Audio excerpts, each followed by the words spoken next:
Qytetarët Shkodran kanë pritur me protesta kryeministrin Edi Rama, i cili ka udhëtuar drejt Shkodrës për t'u takuar me anëtarët e Partisë Socialiste, teksa prej disa ditësh mijëra qytetar po protestojnë duke kërkuar largimin e tij në Tiranë dhe qytete të tjera të Shqipërisë.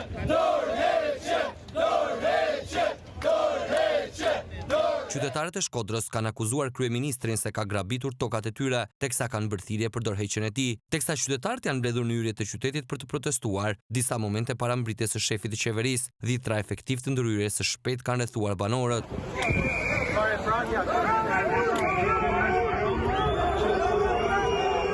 Prej 4 ditësh banorët e Shkodrës janë ngritur në protesta masive kundër qeverisë socialiste dhe kryeministrit Edi Rama. Ditën e diel ata pushtuan balkonin e bashkisë me thirrjet dhe parullat Rama në burg dhe Beneti në burg, duke kërkuar kështu edhe dorëheqjen e kryebashkiakut socialist Benet Beci.